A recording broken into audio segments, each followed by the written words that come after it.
Sir ಈಗ ಇವ್ರು court ಬಂದಿದೆ ಸರ್, ಸಿಬಿಐ ಕೊಟ್ಟಿಲ್ಲ ಸಿಎಂದು ಯಡಿಯೂರಪ್ಪ ಕೇಸನ್ನ ಇದು ಮಾಡಿ ವಜಾ ಮಾಡಿದ್ದಾರೆ.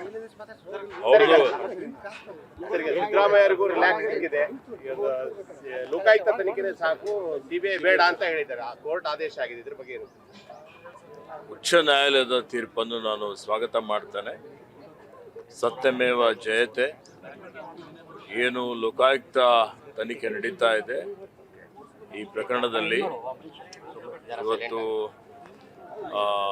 ನಾವೆಲ್ಲ ಮೊದಲಿನಿಂದ ಹೇಳ್ತಾ ಇದ್ದೇವೆ, ವಿರೋಧ ಪಕ್ಷಗಳು ದುರುದ್ದೇಶಪೂರ್ವಕವಾಗಿ ಈ ರಾಜ್ಯದ ಆಡಳಿತವನ್ನು ಬುಡಮೇಲು ಮಾಡಲಿಕ್ಕೆ, ನಾವೇನು ಒಳ್ಳೆ ರೀತಿಯಿಂದ ಉತ್ತಮ ಆಡಳಿತ ಕಾಂಗ್ರೆಸ್ ಸರ್ಕಾರ ಕೊಡ್ತಾ ಇದೆ, ಅದಕ್ಕೆ ಹೊಟ್ಟೆ ಕಿಚ್ಚಿನಿಂದ ಈ ರೀತಿಯಲ್ಲೆಲ್ಲ ಆರೋಪ ಮಾಡ್ತಾ ಇದ್ದಾರೆ ಅಂತ ನಾವು ಹೇಳಿದ್ದೇವೆ. ಅದು ಈಗ ಸತ್ಯ ಅಂತೇಳಿ ಹೇಳಿ ಇವತ್ತು ಉಚ್ಚ ನ್ಯಾಯಾಲಯನೇ ತೀರ್ಪನ್ನು ಕೊಟ್ಟಿದೆ. ಆ ತೀರ್ಪು ನಾನು ಸ್ವಾಗತ ಮಾಡ್ತೇನೆ.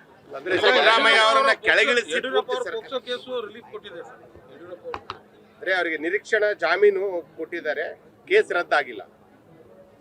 ನೋಡಿ, ಈಗ ಆ ಕೇಸು ಕ್ರಿಮಿನಲ್ ಕೇಸ್ ಇದೆ, ಏನು ಕೋರ್ಟ್ ತೀರ್ಪು ಕೊಟ್ಟಿದೆ, ಮುಂದೆ ಆ ಕೇಸ್ ನಡೀತದೆ.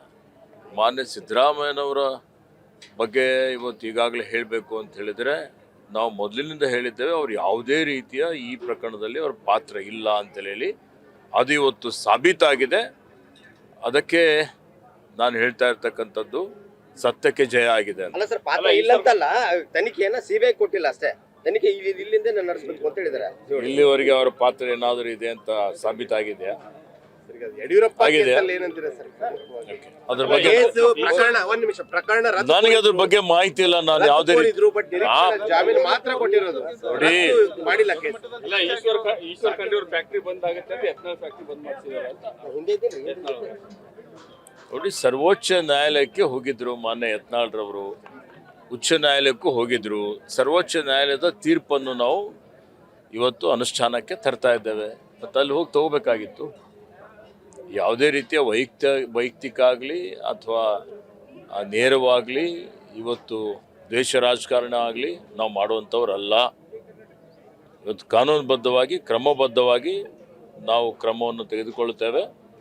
ಆ ನಿಟ್ಟಿನಲ್ಲಿ ಇವತ್ತೇನು ಮಾಲಿನ್ಯ ನಿಯಂತ್ರಣ ಮಂಡಳಿಯವರು ಅವರ ಒಂದು ಮಾನದಂಡ ಏನಿದೆ ಅದು ಪೂರೈಕೆ ಮಾಡಿಲ್ಲ, ಎಲ್ಲ ಕಡೆ ಮಾಲಿನ್ಯ ಆಗ್ತಾ ಇದೆ ಅಂತೇಳಿ ಹೇಳಿ ಅವರು ಒಂದು ಕ್ರಮವನ್ನು ತೆಗೆದುಕೊಂಡಿದ್ದಾರೆ.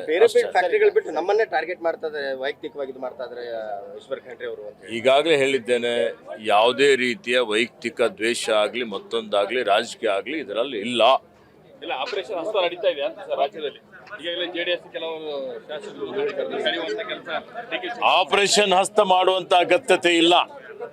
ಸುಮಾರು ಜನ ಇವತ್ತು ಕಾಂಗ್ರೆಸ್ ಪಕ್ಷ ಸೇರ್ಪಡೆ ಆಗಲಿಕ್ಕೆ ತಯಾರಾಗಿದ್ದಾರೆ.